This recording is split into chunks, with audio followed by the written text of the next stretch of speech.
Hey there. You might have noticed that I like to keep track of all the latest bizarre insults that internet weirdos like to come up with. You know, cultural Marxist, beta, cuck, virtue signaler, all the greats. One of the latest additions to that list is the term soy boy, which is used to decry everyone who's not like them as degenerate, feminized, weak losers who are also, for some reason, also leftists because of soy. I think that a bean turns people into leftists. I mean, do I even need to... So calm. And for once, I hesitate to admit, they've scored a slam dunk. They're onto us. They know that beans are the reason why leftists think what they believe. It can't be because of all the evidence. No, they've got us. And you can't prove otherwise because that's just the objective truth. At least that's what they think. Here's a comment from one of my latest videos. Go get your chocolates and wine and cry in the bathtub, you silly cucks. High soy diets spike estrogen and lower testosterone. That's not a disputable fact. So, let's dispute the facts! The theory that soy is bad for you stems from a certain superstition in the bodybuilding community. Here's the YouTube channel of Elliot Hulse, a professional bodybuilder with 1.7 million subscribers. Your entire body is your brain. Well, this guy knows what he's talking about. I wonder what he thinks about soy. Soy protein makes you weak and womanly. Almost every bit of soy in the United States or in the West, is going to be genetically modified. Now, I'm not saying pro or con for genetically modified foods, but it's fucking weird, right? It sounds like freakish and Frankensteinish to me. I don't know the end result. It might be the greatest thing that's ever happened to humankind. I don't fucking know. I don't think it's a good idea. I don't like it, but I can't tell you the truth. You gotta figure it out yourself. That's a great idea, Elliot. I'd have never thought of that. Thanks a lot. So, where's your evidence that soy feminizes people? I would offer you to pick up a book called The Whole Soy Truth by Kayla Daniels. It's actually called The Whole Soy Story, Elliot, but let's not get hung up on that. This book is authored by professional nutritional iconoclast Dr. Kayla T. Daniel, the naughty nutritionist, telling the truth that's too hot to handle. I believe that's code for my work isn't peer-reviewed. She used to call herself the naughty survivalist, but she eventually changed her name and wardrobe after realizing her target audience were having trouble finding her in that camo jacket amongst all the dense foliage in her beige living room. She outlined some of her main claims about soy in her video entitled Moobs, Man Boobs, and Other Environmental Estrogens. All of those soybeans contain phytoestrogens, that's plant estrogens, and they are a form of estrogenizing influence on the body. They create hormonal havoc, they create endocrine disruption. Soy contains phytoestrogens, which are obviously feminizing, because they're the plant version of estrogen, resulting in lowered testosterone along with stuff like man boobs or being turned into a weak-willed feminist who definitely doesn't even lift. Now, Dr. Daniels' description doesn't list any sources for this, and the rational skeptic thing to do in this context would obviously be to just assume that means there aren't any without checking. So alas, it seems that I'm not a true skeptic yet. I'm just a mere mortal. Because I went and checked anyway. And I did find some studies. But how do I put this in a way that makes it not sound rude? The studies didn't say anything like what this lying liar lied about. For example, while trying to find studies on the effects of soy intake on estrogen and testosterone levels, I found a paper which assessed all English language studies there had been as of 2008 in which men consumed soy and their testosterone was tested, which at the time was 32. Check out the link in the description. The paper pretty definitively suggests that soy foods, and the phytoestrogens in them thereof, do not alter the testosterone concentration in men. Bear in mind, this wasn't just one study, this was a meta-analysis of the results of all 32 other studies there had been at the time. Now, does that mean we can therefore conclude that soy has no effect on testosterone levels? Not quite. You see, in science, it's rarely productive to be that conclusive about something. Instead, we'll say that the evidence quite reliably suggests that that's the case. But what about soy's effects on other things that men like to worry about a lot, like sperm count?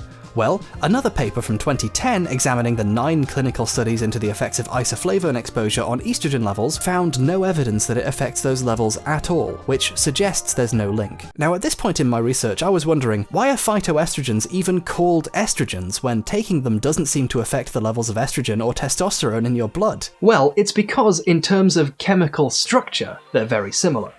Here's a handy picture I found on Wikipedia comparing the makeup of isoflavones and coumestans to estradiol, the major estrogen hormone. Their construction is very similar, but the actual chemical components are very different.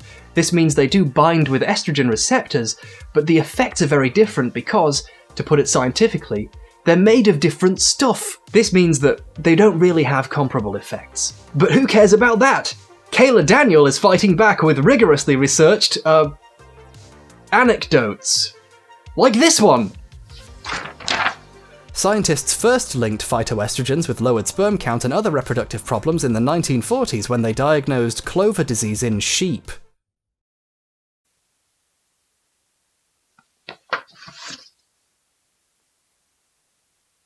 Scientific reason! Dr. Daniel is so strapped for actual compelling evidence that she's down to studies from the 40s looking at the effects of a different plant on sheep.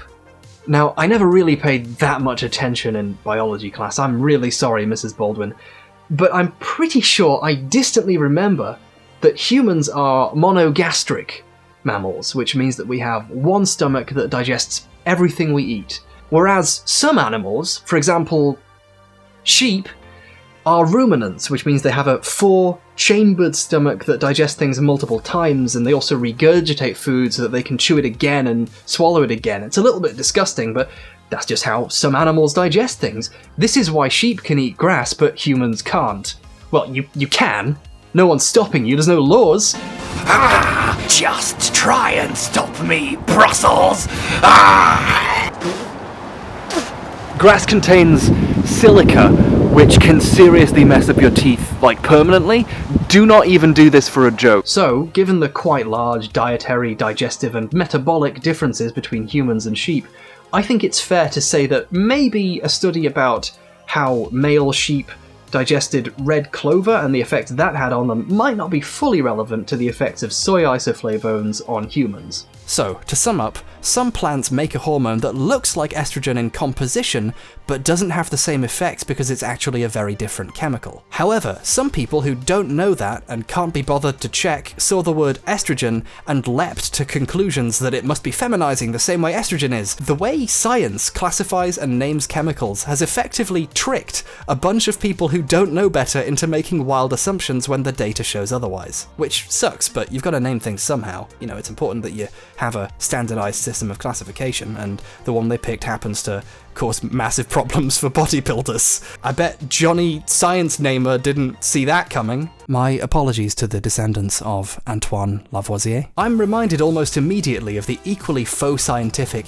alpha-beta beliefs popular among the manosphere, pickup artists and others, originally based on a study of wolves that was later found through future research by its own author to not even be accurate to wolves. These same kinds of folks have happily combined these two half-baked concepts, hence the use of terms like low T-beta, and the insistence that soy must have something to do with it, because that's what they all eat, apparently. And I think I saw a word with estrogen in it somewhere. I rest my case! On the edge of a cliff! Oh no, the case has fallen off!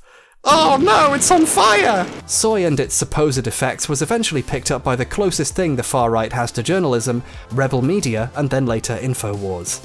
Incidentally, InfoWars sells diet supplements containing soy on their website. Probably should have checked the label there, shouldn't you, Paul? I take brain force. Which brings us to InfoWars editor, soy hater, and soy salesman Paul Joseph Watson's video on the topic, which we're going to look at in more detail now because I think it'd be quite useful to do so. And also funny. The video begins with a spiel about the BuzzFeed Try Guys. You've probably seen the BuzzFeed Try Guys video where they measure their testosterone and it's literally half or less the normal level for a man. Their testosterone is so low, it's below the average for an 85 to 100-year-old man. This claim, and in fact this exact table, has appeared all over the rogues gallery of right-wing and manosphere websites. InfoWars has it, of course, but there's also Return of Kings, Daily Wire, AltRight.com, Reddit, Return of Kings again? So it's like a game. You guys are writing the same thing. Gosh, they're really proud of this one, and its founder, Rouge V's internet forum. These articles and Paul's video are full of speculation that this testosterone level is completely unhealthy and terrible and bad for you. But is it? I'm not really sure I see the validity in looking at one number and saying, aha, these guys are dangerously unhealthy because of a graph I googled of averages. Human biology is rarely so simple.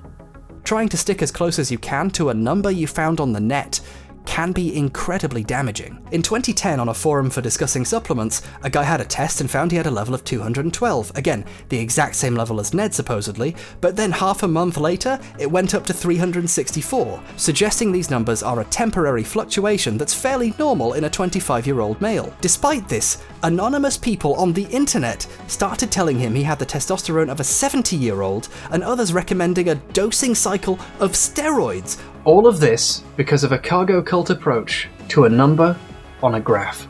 This is illustrative of some quite deep hang-ups and anxieties in male-centric circles towards a single hormone of many that they've been told constitutes manliness. This isn't just a silly belief that some people are wrong about, this is an actively damaging approach. I sincerely hope that this guy didn't start taking steroids because his hormone levels briefly on one test fluctuated below a level that he found on Google. Personal anecdote, when I was 21 I was really worried about this sort of thing. I went in for a blood test and the doctor told me that I had above average testosterone for someone my age, which was really cool. But then the doctor said, you know, a lot of people your age come in worrying about this stuff and it's really quite silly. If you're healthy and you're not experiencing any major problems and your blood panel comes up fine for no other major disorders, then chances are whatever testosterone level you have is fine for you, and actively chasing a number that you found on the internet can be really damaging. If you take steroids, it can mess up your body's internal hormone production and actually reduce the level of testosterone that your body makes. And really, all you're doing is enriching the supplement industry.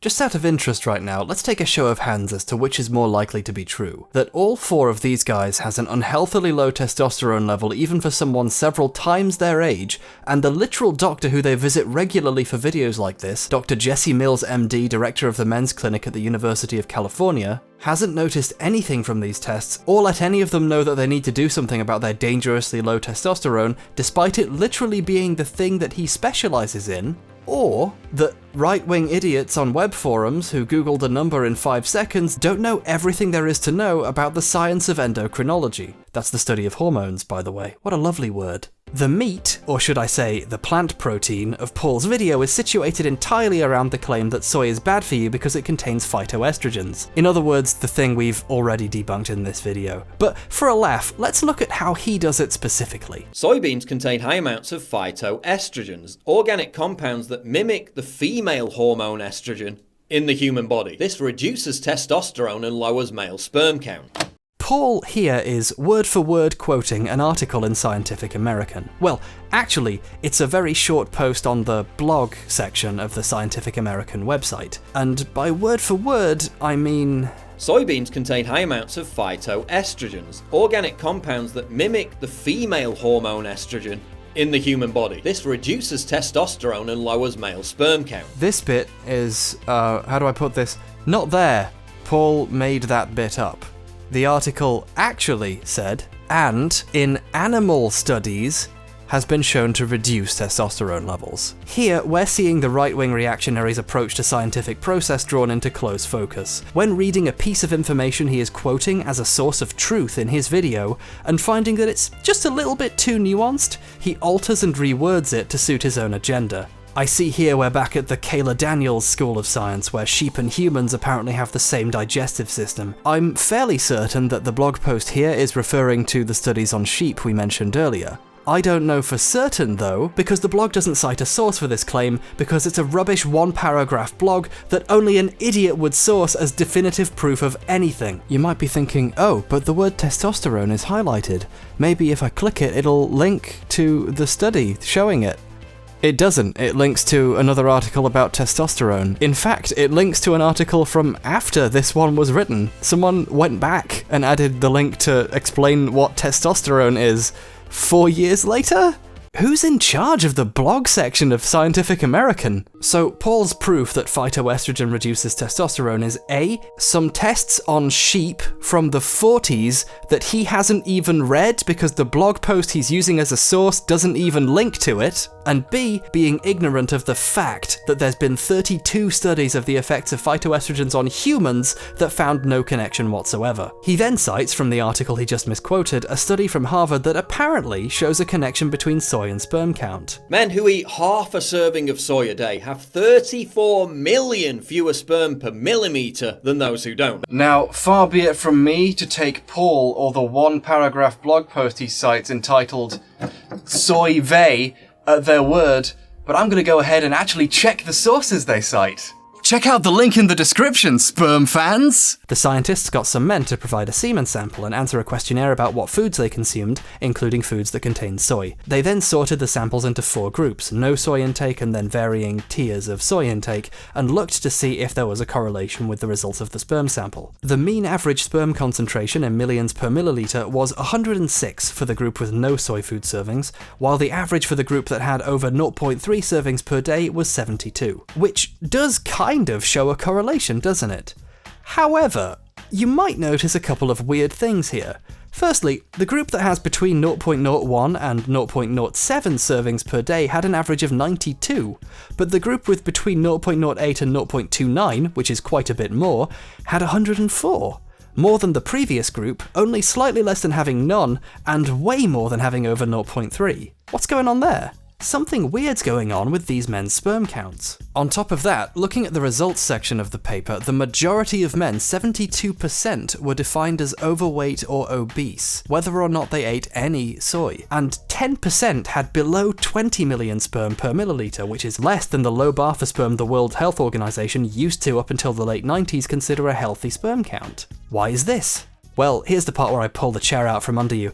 It's because the men invited to the test were the male partners of sub-fertile couples. Couples who for one reason or another have been trying to produce a child but haven't been able to, who had gone to the Massachusetts General Hospital for evaluation. All the men in the study, whether or not they consumed soy, had already been having troubles achieving pregnancy. That's how they found them.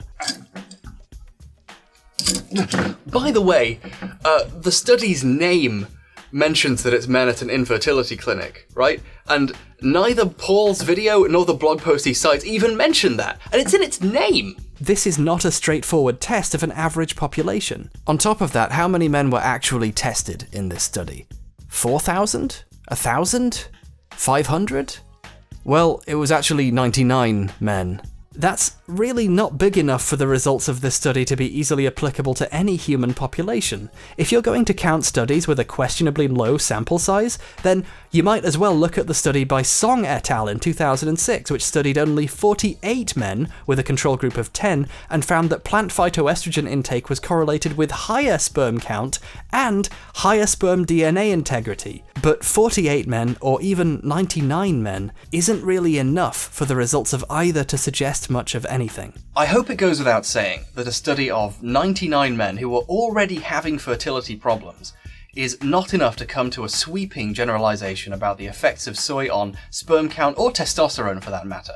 And in case it doesn't go without saying, the study concludes by saying it, and I quote,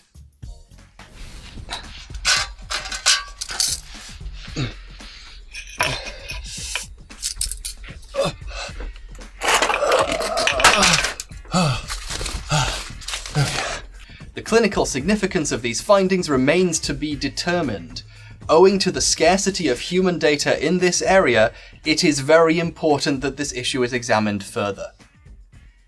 This is Paul's source! This is the thing he uses to prove the things he believes, and even it says, fucking don't come to a bullshit conclusion! We don't know enough about it! And yet, it seems like Paul's audience lapped this up anyway, like milk from the udders of the world's most disgusting kind of metaphorical cow, the lie cow! Here's another interesting thing I noticed. Despite his attempts to demonstrate that soy lowers testosterone and sperm count, the BuzzFeed Try Guys, incidentally, did a video where they have their sperm tested. All 4 Try Guys have a sperm concentration well over the normal count of 15 million sperm per milliliter established by the World Health Organization, with Keith having an, atrociously high count per milliliter despite having well below what Paul claims is normal testosterone, and Ned, who had the lowest testosterone by far, had a total sperm count of 248.6 million, over 10 million sperm more than Eugene, who had the highest testosterone of the group by far. This is anecdotal evidence, but that's really not much of a correlation between testosterone and sperm count, is it? Unless, of course, Paul means to tell me that Keith has well below the average testosterone levels of an 85 to 100-year-old man, while blasting sperm like he's Zeus from Mount Olympus. There's also a bit where he attempts to tie the increased production of soy in the West with the general reduction in testosterone around the same time. Obviously, it's not the only factor, but consider this. In 1992, soy food sales in the US stood at $300 million a year. They now stand at over $4 billion a year. This has coincided with a substantial drop in men's testosterone levels in the US since the 80s. Hey, Paul, I'll give you this one for free. Google the word coincidence? Seriously, this is the best he has to offer. The only other major things he cites are the guy I already showed you and the nutritionist whose book's name that guy got wrong. It's kind of ironic, isn't it, that Paul and his audience is blindly following Kayla Daniels on this, given that the main source for her claims is a story about a bunch of fucking sheep.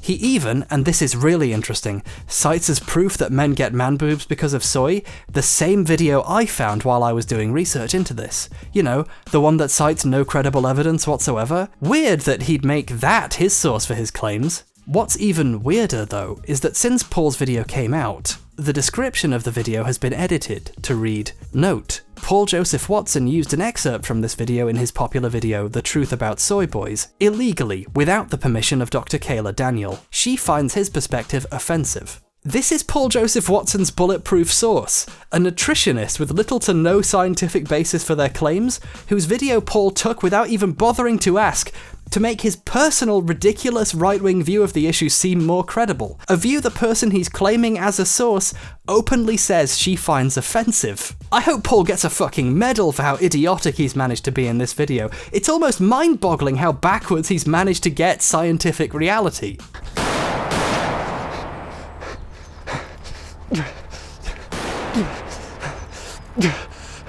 In conclusion, it may well be the case that soy is feminizing and makes you really unfit and isn't just caused by Paul's sedentary lifestyle or my love of Twizzlers.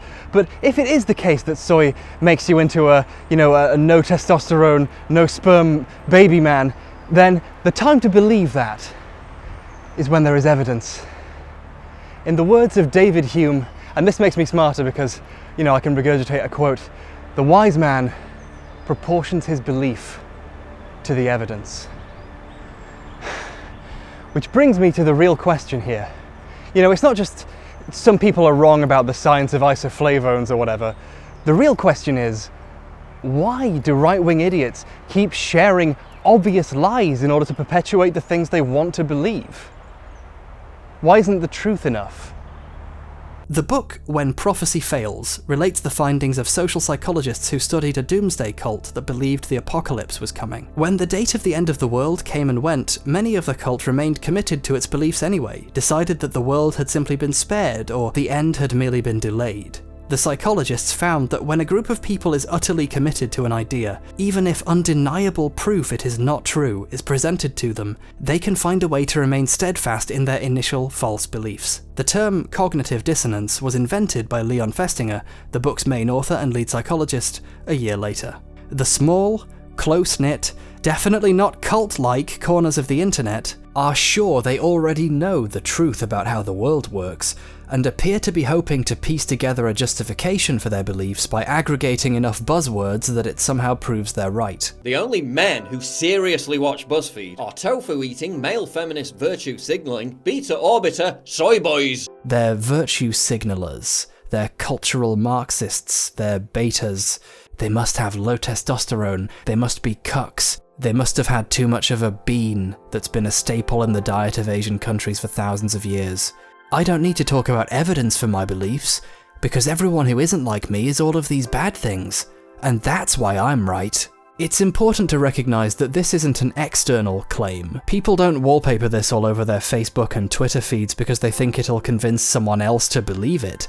That's not the point. It's an internal claim. They're repeatedly talking to themselves because they want to believe it. It's a mental diversion from the actual truth, which is that other people have different ideas than them because the evidence sometimes suggests their beliefs are wrong. Without spreading ideas like that soy causes leftism, these folks would have to come to terms with the possibility that people might have good reasons to think differently from them. And admitting that would be too much. That would mean maybe they're not correct, maybe their understanding of the world is incomplete. It can be scary to truly consider you might not know something and can be wrong. This explains the prevalence of people like Paul, who help distract people from their fears of being wrong by acting as figures of authority who can tell them no. Trust me, I know what I'm talking about, and you're right already. You don't need to do any more thinking. Everyone who's different from you is a gender communist. If you happen to be a fan of Paul who managed to stick around to the end, thanks for hearing me out all the way. There's already undoubtedly tons of comments about stopping partway through because they can't stand the sound of my voice or because I'm clearly a leftist shill soy boy. You've outsmarted all of those people by actually listening to what someone else has to say and really having to think about the evidence. It might be comfortable having a YouTuber affirming your ideas, but the truth can't hurt you. In fact, it can set you free. Having a greater understanding of the world can only ever be a good thing, and being able to change your conclusions when presented with new evidence is a far more important skill than happening to be right first time about something. I've been wrong about plenty of things. In one video I claimed tigers were from Africa. They actually only live in India in the wild, and I foolishly half-remembered an anecdote that their common ancestor with lions and leopards originated in Africa. Everyone is wrong some of the time, and that's okay. There'll always be people like Paul who want you to believe they can do your thinking for you. But maybe they're not right about that either. You don't have to think I'm right. I could be wrong. I could have come to the complete wrong conclusion about what this evidence suggests. But you can find it. It's out there, and it informs your perspective of everything. You know? Maybe some conservatives eat soy and that's fine. In fact, that is the case. I've looked it up. And, you know, isn't it all nice? Go to the evidence. And maybe, together, we can all live in a beautiful world, soy or not, and maybe we'll be gentler and nicer that way. And if you don't, well, I'll own you on the internet. Thanks for watching my really dumb rant in the woods. Here's some footage of me getting sausages thrown in my face.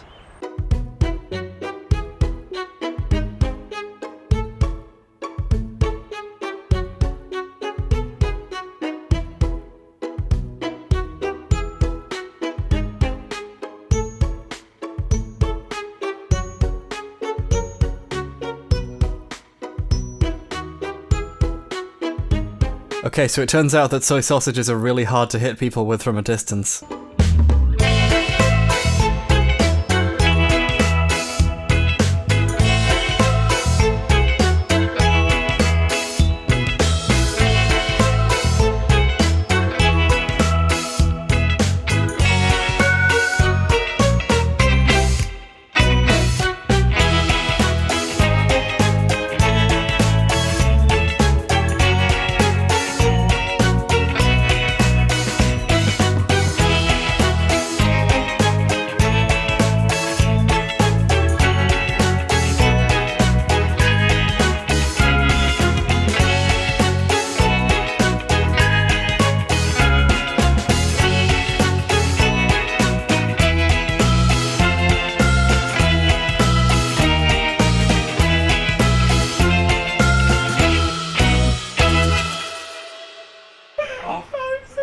My dick is wet with soy. I think we only need that one take, to be honest. Yeah, that was so much.